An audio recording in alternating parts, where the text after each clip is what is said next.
Nous harmonisons les activités thérapeutiques des PAS dans notre centre spirit. Ce soir, nous aurons un entretien sur les PAS, puis une démonstration.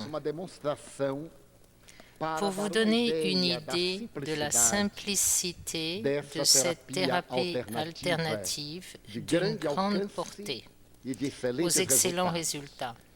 Notre objectif est d'harmoniser le travail en évitant toute trace de mysticisme, de superstition ou de complexité qui séduisent généralement les plus exigeants. Car les racines du spiritisme se trouvent dans ses aspects éthiques et moraux dans le christianisme. Nous avons Jésus-Christ comme modèle et c'est de sa pratique que nous nous inspirerons pour notre activité spirite au fil du temps. Aujourd'hui, nous répondrons lors de cet entretien à des questions élaborées par notre frère José Ferraz, dont nous n'avons pas connaissance encore. Divaldo, qu'est-ce que les passes spirites? Ils guérissent nos déséquilibres intérieurs en agissant sur l'esprit, les émotions et le corps. Si oui, comment fonctionnent ces mécanismes? Nous retracerons les origines historiques des passes spirites à l'époque moderne dans les expériences de Franz Anton Mesmer vers 1775 à Vienne, lorsque l'admirable médecin autrichien soutint une thèse à l'université concernant les échanges d'énergie entre les êtres humains et les astres. La thèse de Mesmer allait passer à la postérité sous le nom de fluidisme. L'université de Vienne, jugeant la doctrine de l'admirable médecin non scientifique, deux alternatives lui furent proposées. Abandonner ses expériences et rester à Vienne, ou quitter Vienne pour poursuivre ses recherches. Mesmer choisit de quitter Vienne pour Paris, où il arriva avant la Révolution de 1789. Parmi ses clients figurent Marie-Antoinette et d'autres dignitaires de la cour de Louis XVI. Marie-Antoinette en particulier devint une grande promotrice du mesmérisme. Un éminent soldat américain était alors en France. Il s'était rendu en Europe pour acheter des armes. Face à la révolution menée par Mesmer, le baquet, constitué d'une grande cuve en chêne contenant de l'eau et des morceaux de métal aimanté autour, il y avait plusieurs petits bancs et elle avait des trous traversés par des tiges métalliques. On s'asseyait sur des bancs et on tenait des piques métalliques insérées dans l'acier et d'autres éléments à l'intérieur de la cuve. Le but était de provoquer des chocs convulsifs. De là, le baquet passa à la postérité sous le nom de baquet magnétique. Pour une raison ou une autre, les personnes entraient dans un état de conscience altéré et après des convulsions, affirmaient se sentir mieux face aux problèmes psychosomatiques dont elles souffraient. Marie-Antoinette, qui avait de violentes migraines, affirmait avoir été guérie en s'asseyant devant la cuve à convulsions.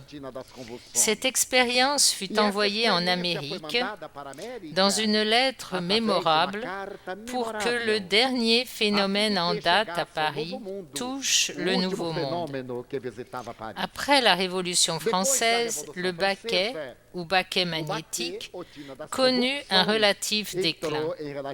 Plus tard, vers 1825, les expériences de Mesmer trouvèrent un collaborateur admirable avec le marquis amant de Puységur.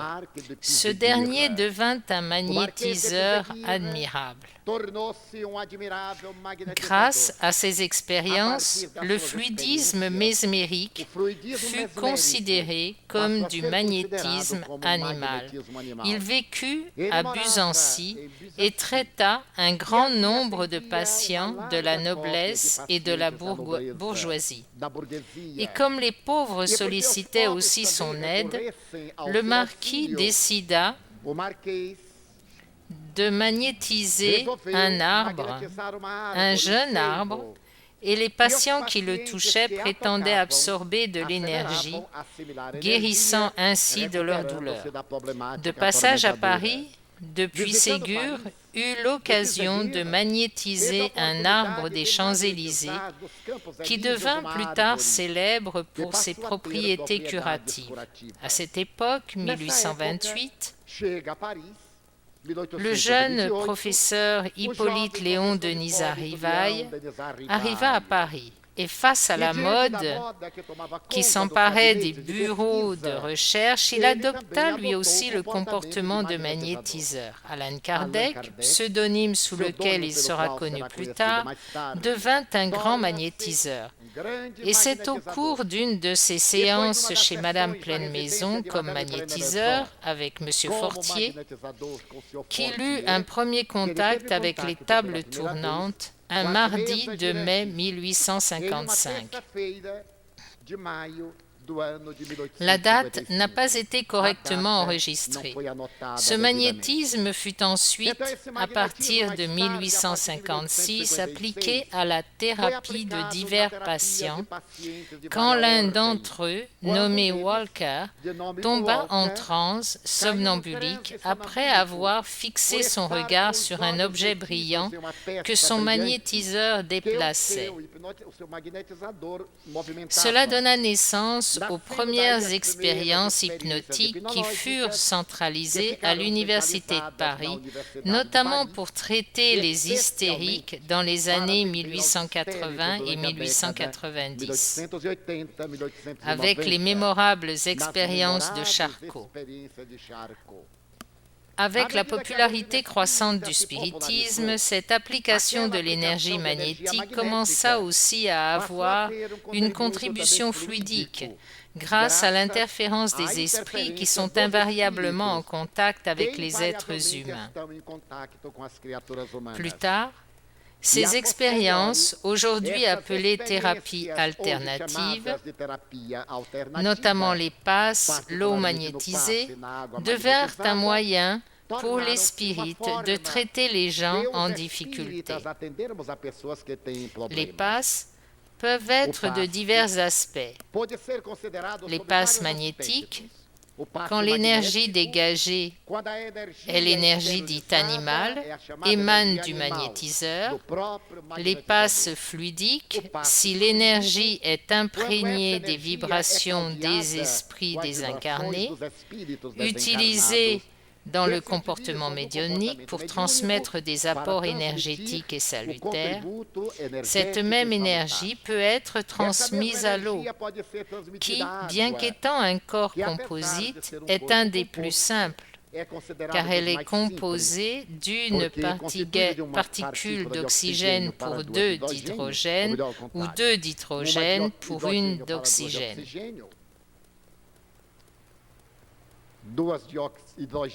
Son assimilation est très simple et rappelle le phénomène des noces de Cana. Quand Jésus, à la demande de la Vierge Marie, transforma l'eau en lui donnant la saveur du vin, ces expériences furent étudiées attentivement à l'Université McGill de Montréal. Lorsqu'un jeune médecin, analysant des graines de levure, remarqua qu'elles ne se multipliaient pas lorsqu'elles étaient baignées dans l'eau salée et décida de démontrer si l'humain possédait une énergie pouvant neutraliser les éléments naturels. Il prit une bouteille d'eau de mer et y ajouta les graines. Il magnétisa la bouteille et planta les graines qui germèrent. Poussant l'expérience plus loin, il réalisa que cette énergie provenait d'une personne en bonne santé. Il utilisa une personne souffrant de troubles mentaux. En magnétisant la bouteille, les graines qu'elle contenait ne germèrent pas. Il alla encore plus loin. Il prit 3 bouteilles, dont 2 contenaient de l'eau de mer et la 3e de l'eau potable. Il plaça les graines et donna à une personne dotée de magnétisme la possibilité de transmettre son énergie à la première bouteille, contenant de l'eau de mer et les graines qui, techniquement, auraient dû mourir. La deuxième, il demanda à une personne neutre sans force magnétique de transmettre son énergie, et la 3e bouteille contenant de l'eau potable avec les graines qui auraient techniquement dû germer. Il demanda à un souffrant de troubles mentaux de la magnétiser, et le résultat fut surprenant. La première bouteille, qui techniquement n'aurait pas pu permettre aux graines de germer, avait germé. Dans la deuxième bouteille magnétisée par une personne neutre, les graines n'ont pas germé. Cette bouteille contenait également de l'eau de mer. Et la 3e bouteille, qui contenait de l'eau pure et potable, magnétisée par un fou, avait détruit les propriétés germinatives des graines, les empêchant de se reproduire. Il répéta l'expérience de multiples fois. Grâce à cet effort, prouvant que les humains peuvent transmettre une énergie bénéfique ou néfaste selon leur humeur et leur santé, il a reçu une importante subvention des laboratoires CBA pour poursuivre ses recherches. Donc, la transmission d'énergie produit des résultats bénéfiques ou néfastes selon la source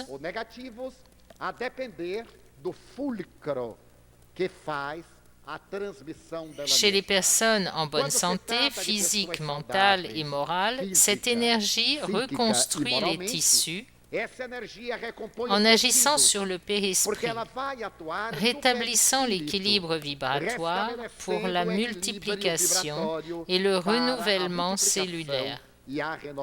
Elle a un effet à la fois émotionnel sur le plan psychologique de l'individu comme psychique, dans les problèmes d'aliénation mentale et de tourments obsessionnels et dans la reconstruction organique en fournissant au périsprit la recomposition énergétique des cellules qui, en se multipliant, devenant saines, remplacent celles dégénérées qui, une fois mortes, ne se multiplient plus.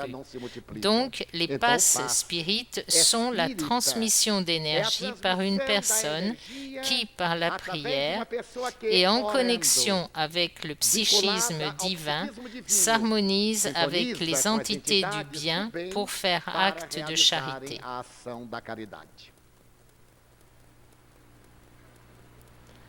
On peut tous appliquer des passes où certaines conditions sont-elles requises. Tout le monde peut le faire. Ce qu'il faut souligner, C'est la conséquence de la transmission d'énergie. Une personne caractérisée par des caprices moraux, liée à des vices dits sociaux, dépendante de drogue et d'habitudes répréhensibles de promiscuité sexuelle et comportementale, ou les personnes qui nourrissent des idées pessimistes, qui cultivent les ragots et les vices moraux, ne sont pas en mesure d'appliquer sainement les passes à des fins de guérison. Elles peuvent avoir de l'énergie, mais celle-ci peut être délétère selon le comportement de l'individu.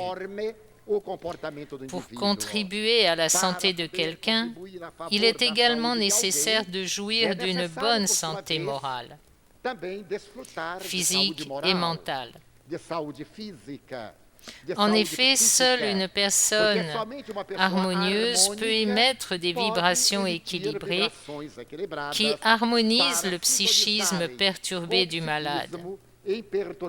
Pour appliquer des passes de guérison et aider à abandonner les habitudes et à modifier les comportements, il est d'abord nécessaire de changer d'orientation mentale, puis de cultiver des idées optimistes et une alimentation saine, riche en nutriments et sans toxines, pour ne pas être éliminé par l'énergie qui circule de l'intérieur vers le monde extérieur. Mais c'est surtout dans la conduite morale et les habitudes spirituelles, grâce auxquelles les comportements attirent des esprits équivalents, que réside la grande responsabilité de ceux qui souhaitent appliquer des passes. Il est donc conseillé avant tout à quiconque souhaite se consacrer à des activités thérapeutiques dans le domaine des passes d'adopter un meilleur comportement et de s'efforcer de devenir un véritable thérapeute spirituel afin que sa contribution ne soit pas négative et puisse véritablement aider la personne à se libérer de ses problèmes. Deux expressions de Jésus attirent notre attention dans les phénomènes de guérison. Que voulez-vous que je fasse? Votre foi vous a guéri. Que signifient ces phrases au sens spirit? Nous ne savons pas toujours ce qui est le mieux pour nous. Ce qui compte pour nous aujourd'hui peut être la cause de notre malheur demain. Et Jésus, parce qu'il connaissait nos instabilités émotionnelles, quand l'homme lui demandait de l'aide ou que certains dans le besoin s'approchaient, il demandait « Que voulez-vous que je vous fasse ?» Les gens répondaient invariablement « Guérissez-moi », car c'était leur grand problème. Et la grande psychothérapeute allemande, la docteure Anna Weiss, dit que Jésus a non seulement guéri les séquelles de maladies organiques, mais que ceux restés en contact avec lui et supportant leur maladie ont trouvé une rénovation intérieure si profonde qu'ils ont été guéris moralement. Jésus atteignant le cœur spirituel de l'individu. Dans la question « Que voulez-vous que je fasse ?», le spiritisme voit ce que nous pouvons offrir à l'autre, pas toujours selon le désir de la personne, mais selon son besoin d'évolution. Souvent, la douleur qui nous rabaisse et apparemment nous rend malheureux est la meilleure chose du moment, car elle nous fait mûrir et nous permet d'en récolter les fruits mûrs et bons pour plus tard. La foi est l'état de réceptivité, car si du donneur d'énergie on exige des conditions spécifiques pour obtenir des effets supérieurs, celui qui veut les recevoir doit aussi être en conditions spécifiques pour en bénéficier. Swan Sai Baba, utilise une belle image dans une parabole. Il dit que certaines pierres reposent au fond de la mer depuis des milliards d'années. Elles sont entourées d'eau abyssale. Mais si nous les brisons, elles sont sèches à l'intérieur, car elles ne se sont pas laissées imprégner. Il en est d'autres que seule la rosée de la nuit peut pénétrer. Si nous les brisons, elles sont humides à l'intérieur. Pour Sai Baba, ces pierres sont les êtres humains. Certains se trouvent souvent immergés dans l'océan de la connaissance divine et restent imperméables. Ils ne se laissent pas influencer. Leurs besoins sont superflus, toujours extérieurs. Intérieurement, ils sont secs, froids et indifférents. D'autres sont très sensibles. Ils assimilent facilement les bonnes idées, profitent des informations et se laissent pénétrer par les énergies. Par conséquent, toute personne qui sollicite la thérapie des passes de guérison doit être réceptive. Elle doit s'ouvrir pour que les vibrations la pénètrent et atteignent le périsprit. Selon les anciennes traditions ésotériques, l'individu est essentiellement constitué de 7 points d'appui, chakras, ou centres de force. Le chakra coronal, dans la région de la glande pinéale, et siège de la connaissance divine, est le point d'appui de l'inspiration par lequel nous captons les ondes de la pensée supérieure. Le bénéficiaire, le candidat à la thérapie, doit être psychiquement réceptif pour que les énergies le pénètrent. Et après les passes, il doit suivre ce que l'on appelle un régime. Toute thérapie nécessite une prescription médicale, un traitement et un régime. Un diabétique prendra inutilement de l'insuline pour maintenir son équilibre glycémique s'il mange immédiatement du sucre, au mépris total de la thérapie qu'il suit. De plus, le patient qui suit une thérapie par passe de guérison doit non seulement devenir réceptif, mais aussi travailler à son amélioration afin que l'énergie reçue pénètre lentement, se transforme et se multiplie au bénéfice de sa santé. Si après une séance de passe, nous rendons dans des environnements agressifs, dans des lieux très perturbés, et nous livrons à des pratiques immorales, nous combattrons l'énergie favorable par une énergie bien plus violente. Par conséquent, les effets positifs seront annulés. L'incorporation médiumnique est-elle nécessaire à l'application de passes de guérison ? Absolument pas, puisqu'on peut magnétiser en faisant don de sa propre énergie, comme le faisaient Allan Kardec et les magnétiseurs du passé. L'incorporation médiumnique a un autre objectif. Lorsque les esprits viennent communiquer avec nous et nous délivrer leur message, ils le font à des moments précis.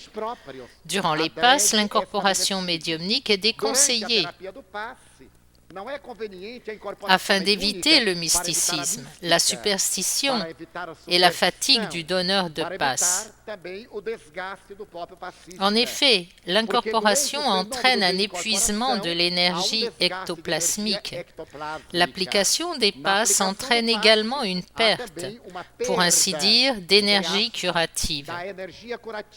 Ces deux types d'épuisement perturbent l'équilibre psychosomatique du donneur de passe. Bouddha nous présente une image qui nous paraît très claire. Une bougie allumée à une extrémité conserve sa flamme allumée pendant un certain temps. Mais si nous allumons la bougie par les deux bouts, le combustible se consumera plus rapidement. La personne qui donne les passes, comme elle est incarnée, encourt une dépense énergétique inutile, ce qui n'est pas le cas lorsque les passes sont appliquées avec lucidité et conscience. Durant le bref intervalle de repos entre deux passes, l'organisme se régénère, comme lors d'une transfusion sanguine. Une fois l'opération terminée, quelques minutes de repos permettent au corps d'en produire une nouvelle quantité, parfois plus importante, grâce à la stimulation pour maintenir l'équilibre du système circulatoire. La communication médiumnique n'est donc pas nécessaire. Et si elle se produit, il faut être très prudent, car seuls les esprits inoccupés, ceux qui ne sont pas des entités vénérables, peuvent se permettre le luxe de communiquer avec nous de manière frivole sur n'importe quel sujet. Quiconque, ayant des responsabilités, une vie morale sociale active et engagée, ne peut répondre à celui qui se présente n'importe quand. Croyons-nous que les esprits nobles sont aux côtés des médiums comme des vigies pour assouvir leurs passions et communiquer à tout moment? Nous ne nions pas la communication, mais nous ne la considérons pas comme une qualité supérieure. Il s'agit plutôt d'entités frivoles, d'entités inoccupées ou d'esprits qui profitent de l'occasion pour délivrer des messages généralement négatifs afin d'influencer les autres et de leur donner des informations inappropriées, d'annoncer des nouvelles de magie lancées contre nous, de personnes qui nous envient, suscitant des états perturbateurs. Les entités nobles, sans exception, ne donnent jamais de nouvelles perturbatrices. Il caractérise l'élévation des principes. Allan Kardec, prototype de l'être chargé d'une tâche spécifique, a eu une rupture d'anévrisme. Son médecin, le docteur Demeure, l'a toujours mis en garde, lui conseillant de travailler moins. De l'au-delà, le docteur Demeure revint une fois de plus. Et Kardec le nota, c'est écrit dans son œuvre, pour l'inviter à réduire l'intensité de son travail. Ce à quoi Kardec répond qu'il préfère un dévouement total, même si c'est au sacrifice de sa vie, à une attitude commode sans accomplir la tâche qui lui est assignée. Par conséquent, lorsque des communications médiumniques et des pseudo-informations d'entités réputées délivrant telle ou telle information négative, nous devons les rejeter, car ce sont des esprits trompeurs et mystificateurs qui se délectent à susciter l'animosité. L'objectif d'un enseignement comme le spiritisme et d'une noble faculté comme la médiumnité est de nous remonter le moral, jamais de nous abattre. Il s'agit d'encourager, jamais de perturber. Et lorsqu'ils remarquent que quelque chose de mal nous arrive, ils nous aident, sans même nous le dire. Et s'ils nous le disent, c'est avec un langage très élevé, afin que nous puissions tirer des conclusions par nous-mêmes sans les tenir responsables de nos actes. Par conséquent, lors de la thérapie des passes, la communication médiumnique doit être évitée. Où les passes sont-ils appliquées? Dans les centres spirites, tout comme les interventions chirurgicales majeures sont pratiquées dans les hôpitaux, où un pansement léger est fait n'importe où, mais les passes sont une activité profonde. Souvent, au moment des passes, des entités vénérables réalisent des chirurgies périspirituelles. Quand des obsédés ont des cellules photoélectriques par manque d'autonomie implantées dans le cerveau et le cervelet, ou des implants dans des organes malades, les bienfaiteurs profitent de ce moment de concentration et d'harmonie avec l'agent des passes pour pratiquer des chirurgies périspirituelles. Le centre spirit est le lieu où règne un climat psychique, où règnent les conditions mésologiques, car les esprits y placent les équipements spéciaux qu'ils utilisent. En cas d'urgence, les passes peuvent être administrées n'importe où. Le facteur essentiel est l'état du donneur et par conséquent la réceptivité du patient. Les passants peuvent être appliqués au foyer, à la fin de l'étude évangélique, si cela est nécessaire, mais pas une habitude, afin de ne pas décaractériser les passes et d'éviter de créer une routine qui se transforme en répétition négative et parfois ennuyeuse. À l'hôpital, si les circonstances l'exigent, idéalement, la thérapie des passes devrait être appliquée dans un lieu adapté, à savoir un centre spirit. Et pourquoi là-bas? Parce qu'au centre spirit, la personne suivra d'abord une thérapie psychologique, sera écoutée pour se libérer des idées qui ne correspondent pas à la réalité. Elle suivra une psychanalyse de groupe, recevra une onde vibratoire essentielle et se détendra naturellement grâce au psychisme environnant, devenant ainsi plus réceptive. Comment les esprits bienveillants agissent-ils pour appliquer les passes? Ils agissent toujours par l'intermédiaire du périsprit. La vieille tradition qui nous a amenés à inventer le terme incorporation médiumnique nous donne une idée erronée de la réalité, car l'incorporation suggère une interprétation comme l'eau pénètre dans un vase. Les esprits ne pénètrent pas en nous pour nous activer. Dans la Genèse, chapitre 14, il est alinéa 7, Allan Kardec parle des propriétés du périsprit. Et entre autres propriétés, il fait référence à l'expansibilité. Gabriel Delanne, dans son admirable ouvrage « L'âme est immortelle », étudie le périsprit en détail et fait également référence à cette expansibilité.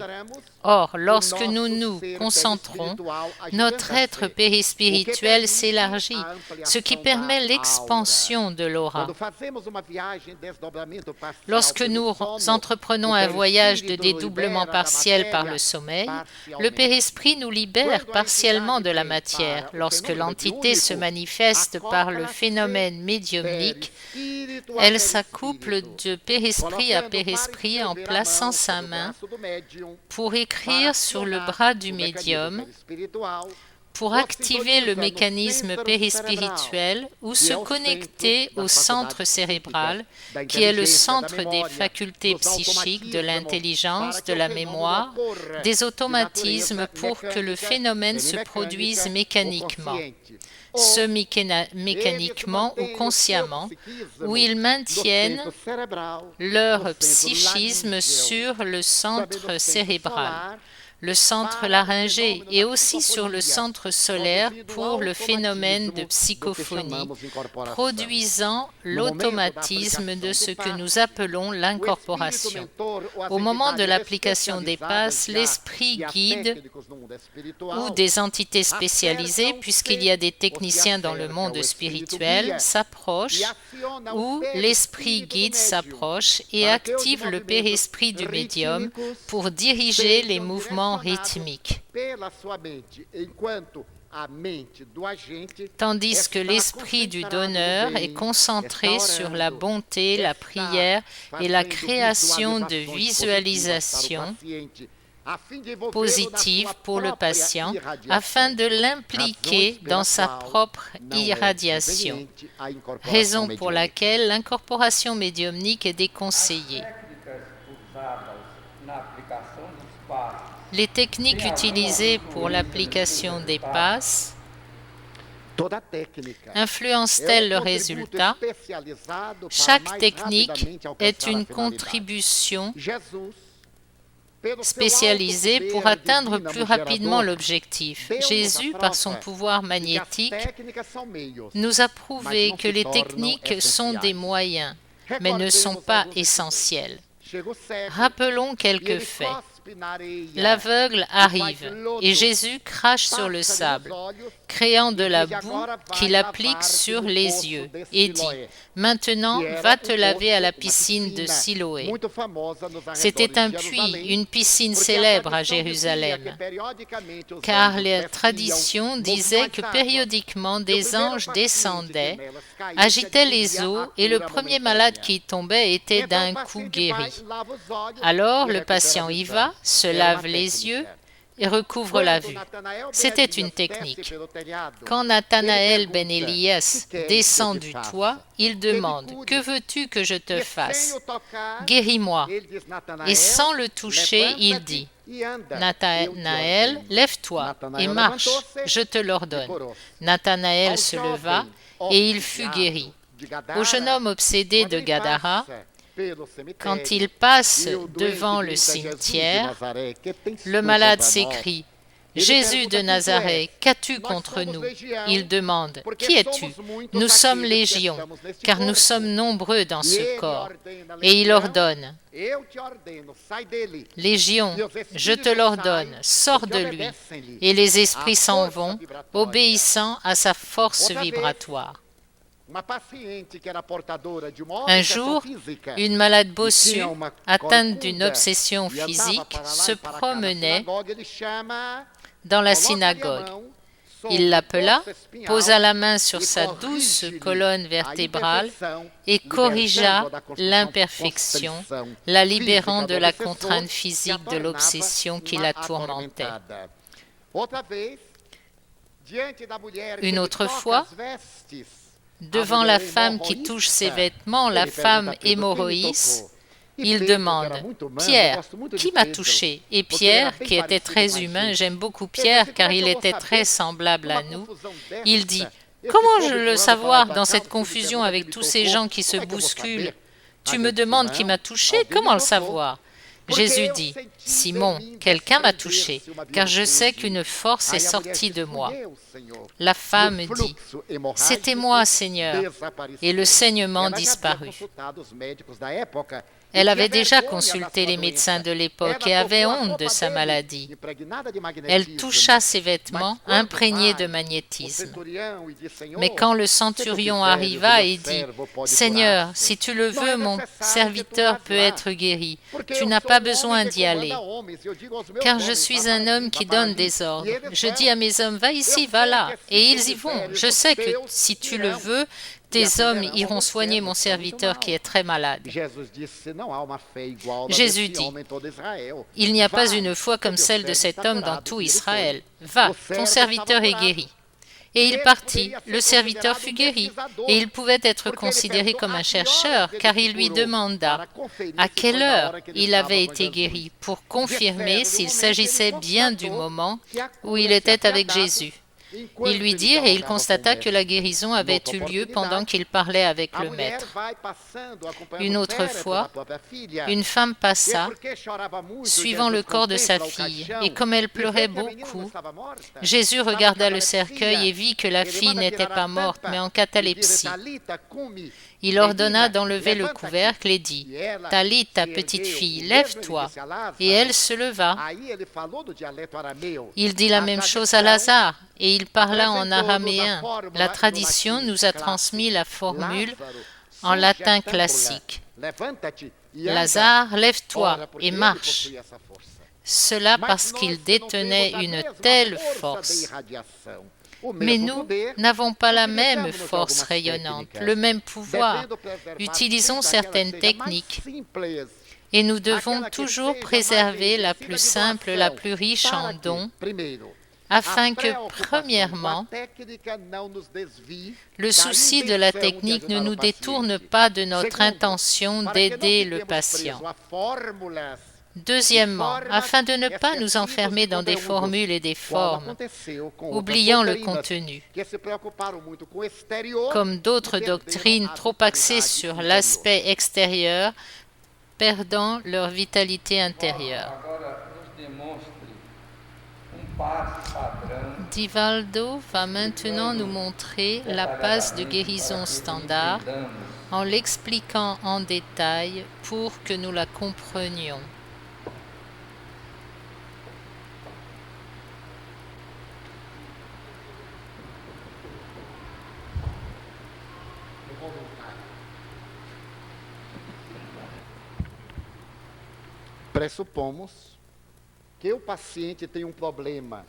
Nous supposons que le patient a un problème qu'il ne nous a pas révélé et nous ne devons pas avoir l'insouciance d'empiéter sur sa vie privée et chercher à en savoir plus sur ses problèmes.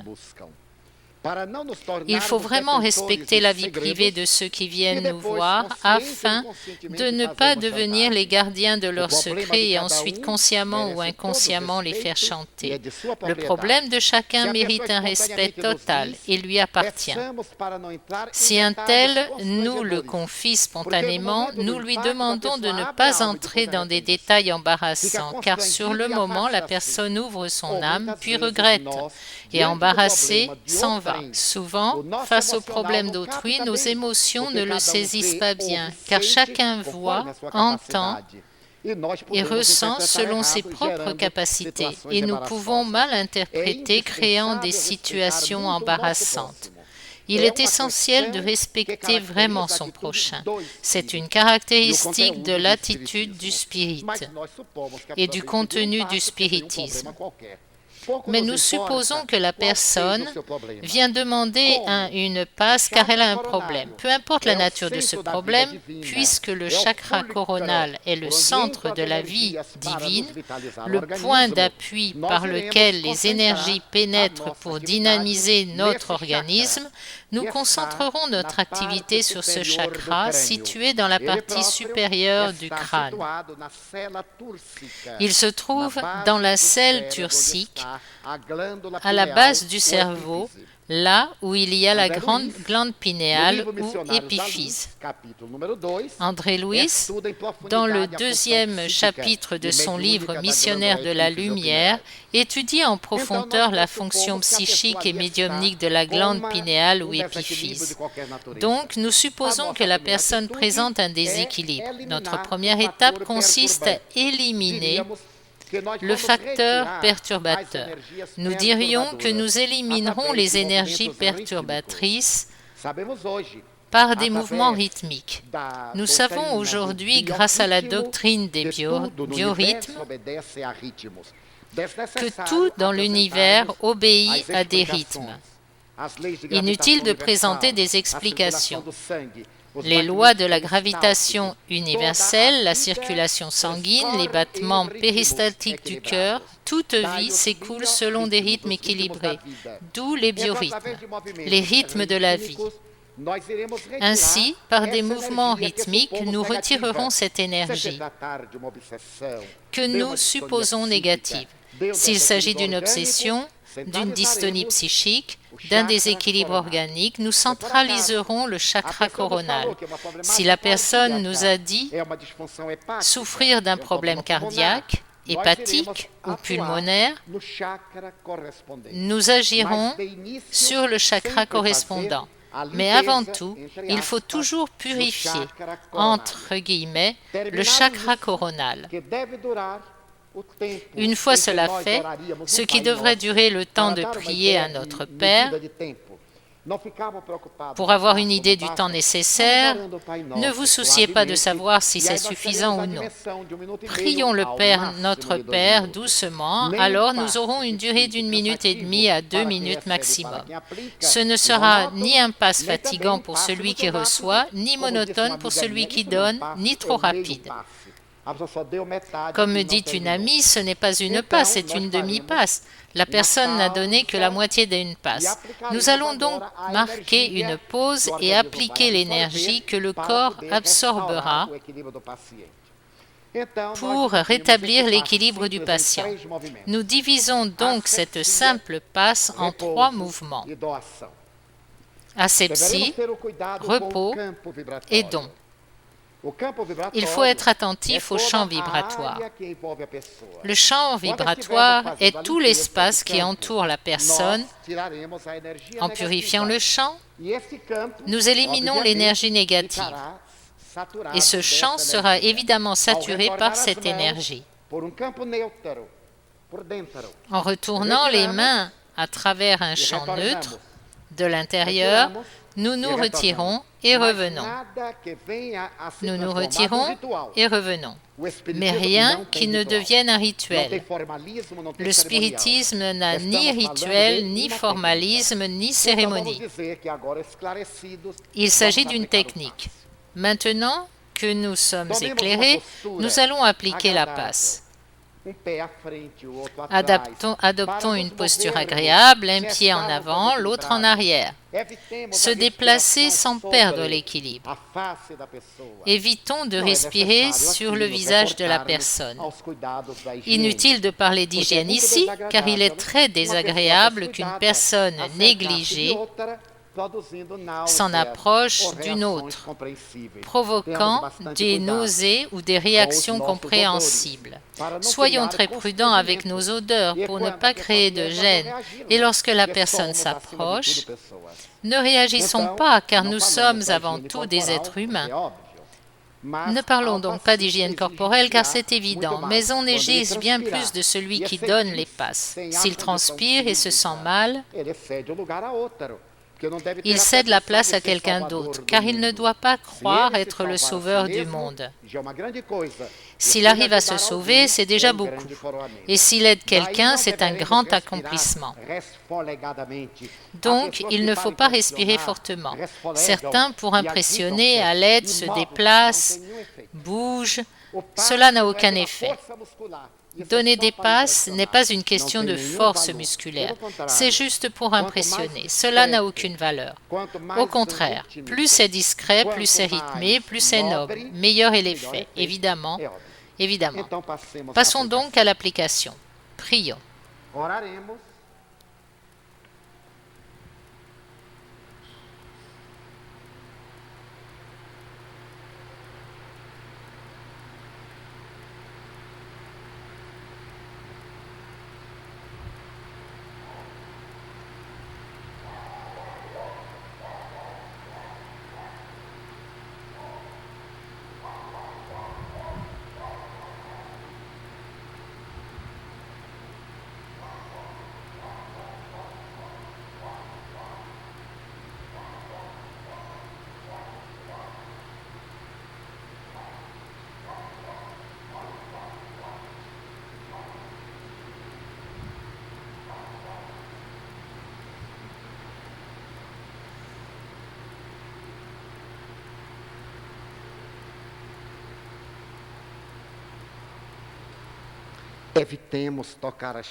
Évitons de toucher les gens. Inutile de les tenir, de leur tirer les doigts, ce sont des superstitions. Pourquoi leur tirer les doigts, leur tirer les bras, les secouer? C'est comme si nous utilisions une thérapie supérieure pour impressionner. C'est dans l'Évangile. Ce n'est pas en criant « Seigneur, Seigneur » que vous accéderez au royaume des cieux. Et le prophète a dit « Ces gens m'ont sur les lèvres, mais pas dans le cœur. » C'est donc une thérapie psychique, de périsprit à périsprit, d'âme à âme. Si nous remarquons que le patient est très concentré, nous pouvons le toucher légèrement comme pour lui dire « j'ai terminé ». Ici, le simple fait de s'écarter suffit et le patient s'en aperçoit et retrouve sa sérénité, conservant sa posture normale.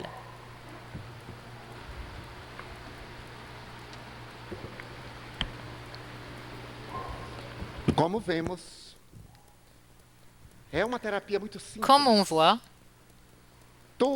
c'est une thérapie très simple. Tout ce qu'on trouve d'arrangement et d'exagération, de contributions personnelles, sont sans réelle valeur. Pour conclure, Nous aimerions partager comment la divinité nous aide à être réceptifs. Dans un bel article paru dans la sélection du Reader's Digest, l'auteur affirme que nous sommes tous sous la main de Dieu et relate quelques expériences qu'il a eu l'occasion de consigner. Parmi celles-ci, une famille avait reçu la visite de deux jeunes nièces. La famille était composée d'un couple et de deux fillettes. Ils décidèrent donc que leurs deux nièces dormiraient dans la chambre des enfants, un lit superposé d'un côté et de l'autre. Les filles sur un lit superposé et les nièces sur l'autre. La famille alla se coucher. À un moment donné, la femme eut l'impression qu'une de ses nièces pleurait dans le salon. Automatiquement, elle sauta du lit, accourut et alluma la lumière de la pièce. Arrivée dans la chambre, elle vit que tout allait bien, mais juste à ce moment, elle entendit un grand bruit dans le lit du haut. Elle courut, retint le lit, appela son mari en hurlant. Il s'approcha et retint le lit superposé qui s'effondrait. Sans elle, il aurait tué la petite Rachel de 2 ans seulement,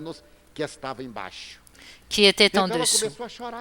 Alors, elle se mit à pleurer et son mari lui dit « N'as-tu pas confiance en Dieu? Comment as-tu pu te réveiller et venir ici?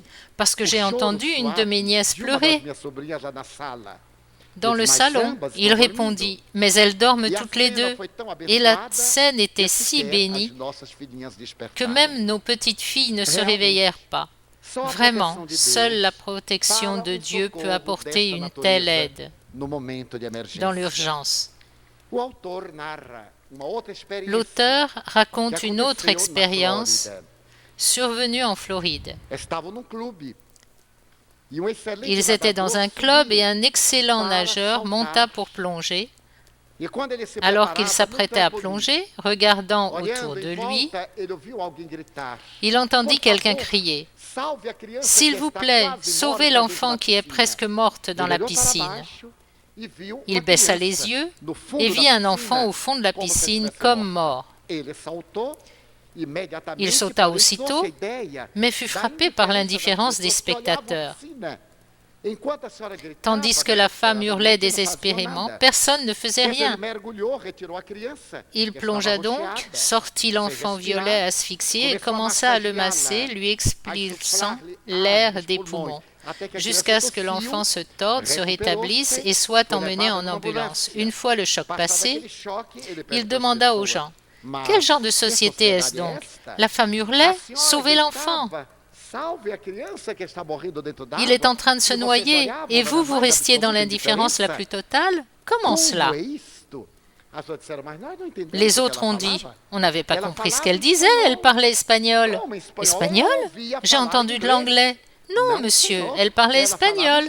Alors ils sont allés voir la dame et ils lui ont demandé, avez-vous appelé à l'aide? Dans quelle langue? Elle n'a pas compris.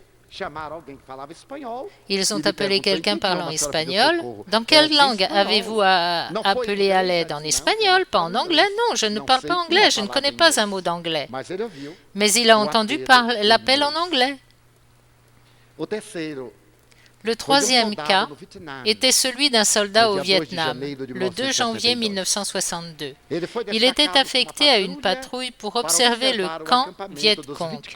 Il entra avec la patrouille dans les bois et se trouvait à environ 500 mètres du camp lorsqu'il remarqua beaucoup d'agitation chez les ennemis. Il avait sa radio sur le dos. Il l'alluma et demanda des instructions par téléphone. Il dit avoir vu un important mouvement de troupes et de véhicules et ne pas savoir quoi faire. Ils répondirent « Allongez-vous et dites au groupe de se coucher car nous allons bombarder. » Aussitôt, un bombardement intense s'abattit sur le camp. Et soudain, il eut l'impression qu'une bombe lui était tombée dessus. Il fut projeté en arrière, sonné, et commença à sentir du sang couler sur son visage. Alors, il ralluma la radio et dit « Que dois-je faire? Je suis blessé, je suis blessé !» On lui répondit « Rampe vers l'ouest, où sont les infirmières? Rampe vers l'ouest. » Suis notre voie, suis notre voie. Il se mit à ramper et s'évanouit dans les bras des infirmières. Arrivé à l'hôpital de la base, le commandant lui demanda « Mais comment as-tu réussi à communiquer avec nous ?» Il répondit « Par radio. Dieu merci, la radio n'a pas été touchée. » Le commandant dit « Comment non ? Un éclat de grenade est tombé sur la radio et l'a brûlée. Voici la radio. » Il lui présenta la radio, toute brisée et déformée, et dit « Mais non, j'ai parlé à la radio. » Le commandant dit « Non, nous avons entendu ta voix à distance. Nous ne savions pas dans quelle direction. Nous avons commencé à crier et à te dire de quoi faire. » Or, il était à 5 kilomètres. C'était donc la main de Dieu qui est toujours présente dans nos vies. Et pour couronner le tout, nous avons la main de Dieu de nature médiumnique. Le célèbre Houdini réalisa une expérience remarquable au Canada. Il se laissa menotter, enfermé dans des sacs, par des dizaines de cadenas, et un jour il demanda à être jeté au milieu du fleuve Saint-Laurent. Ils creusèrent un trou dans la glace, puis ils descendirent dans les sacs enchaînés, menottés. Ils le jetèrent dans le fleuve. Rapidement, il se détacha avant de vouloir émerger, mais il n'avait pas prévu un détail. Le courant du fleuve l'emporta loin de la seule issue par laquelle il pouvait s'échapper. Et une fois libéré des menottes et des cadenas, il remonta à la surface. Il ne trouva pas la sortie de la glace, alors que la banquise se transformait en bloc juste au-dessus de la surface de l'eau. Il parvint à incliner le visage pour respirer, et presque incapable de supporter la douleur, il entendit une voix l'appeler « Houdini !» Elle l'appelait dans sa langue natale. « Houdini ! Houdini ! Houdini !» Et il se mit à nager dans cette direction. La voix provenait justement de l'ouverture. C'était la voix de sa mère. Il sortit. Une fois chez lui, il reçut un télégramme l'informant que sa mère était décédée quelques heures auparavant. Et elle, telle une main divine, lui était venue en aide afin qu'il puisse témoigner au monde de l'immortalité de l'âme.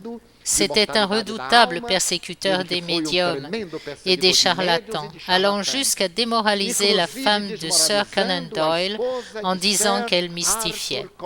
Il est devenu l'instrument de sa propre médiumnité et a avoué dans un témoignage autobiographique que nous avons eu l'occasion de voir dans un film avec le témoignage de sa propre épouse.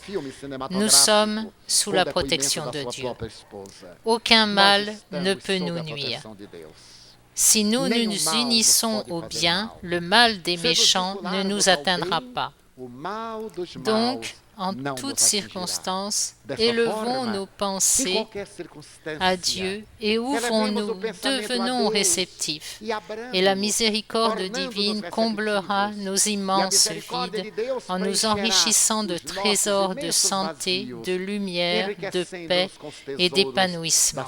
Prions. Da luz, da paz e da plenitude.